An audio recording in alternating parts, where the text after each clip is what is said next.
Hello and welcome to Champion Reviews. I'm Joe, here with my co-host Dan. Hello and greetings, and today we are going to review the first part of the episode, of the story arc, the Insidious Six. Or Sinister Six. Which I prefer that name. Yes. But it starts off with the Sinister Six busted out of prison.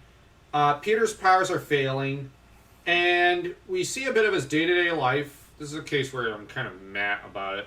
Yeah, Silvermane and Fisk are squabbling. The rest of the crime lords wanted to put pressure on Kingpin. Because they're scared of him.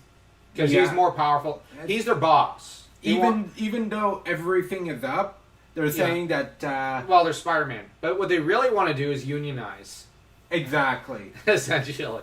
And Fisk is no friend to unions. Yeah, so. Fisk actually calls them out. Because it's like, you guys haven't done anything against him. I'm the one that works against them. Against Spider-Man, yeah. So I don't want to hear no talk about unions. You have no rights. Yes. I'm sorry. I have to laugh at it. Actually, if Fisk was the one dealing with some of the teachers' unions sometimes these days, that would probably be a bonus. Yeah. Considering how some of them have gotten out of hand these days.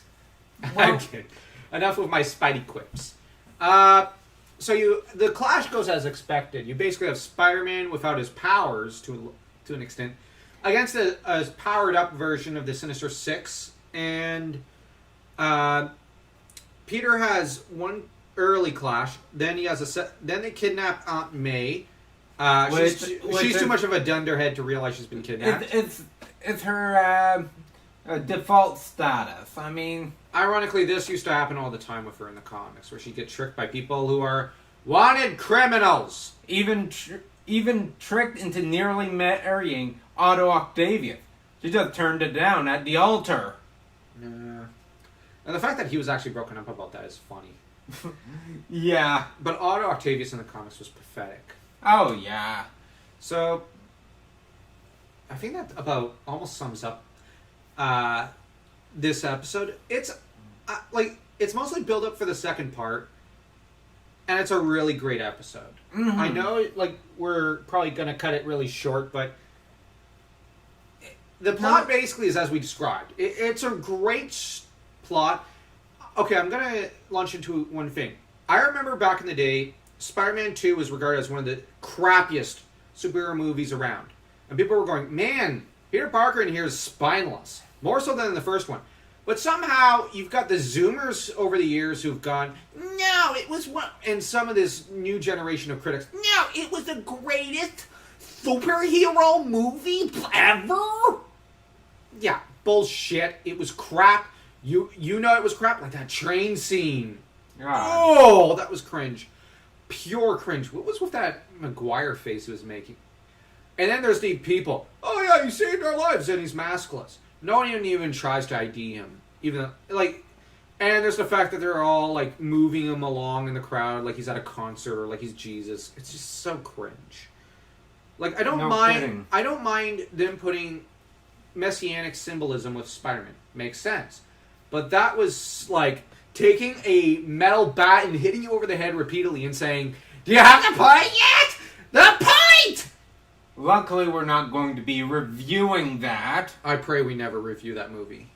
I do want this channel to get big enough that we get requests like that, but I don't want to review that God's forsaken... that Razzie award-winning piece of crap. I hope it won a Razzie. It deserved it. Probably for worst direction. Yeah. And bad acting from everyone. Kirsten Dunst is normally a good actress, but how did she get roped up into that movie? I can't defend the other actors. They all sucked in that movie. But Kirsten Dunst, she was good in the 90s.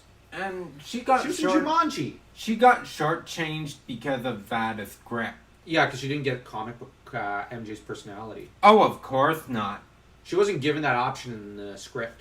But here's the problem. It wasn't written by anyone who actually cared about the material. And they didn't even consult with anyone like Stan Lee, Chris Claremont, Howard Mackey. People who matter. When it comes to writing a Spider-Man story. Or even the writers of the showrunners of the cartoon, who were some of the best Spidey writers. But this episode handles depowering Spider-Man properly. And as this is a two-parter, we'll tune in with you next time to discuss the second part. So, you know what? We'll rate this first. I would rate this, because it's only... it's halves. I'd rate it like 2.1 star. Yeah, 2.25 because it's not bad. Actually, it's the only time I've ever liked depowering Spider-Man.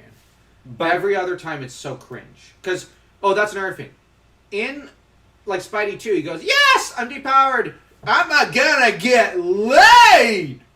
Whereas in this movie, in this show, he's like, my powers may be gone forever? He's horrified. Hours later, he's like, well, I guess I could go on dates, get laid, go to movies, and resume my studies and fill my dreams of being a scientist, but my powers...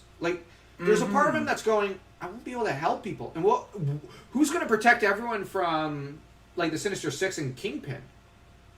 And I really like that. But anyways, that's it. So if you like this video, share, subscribe, leave a comment.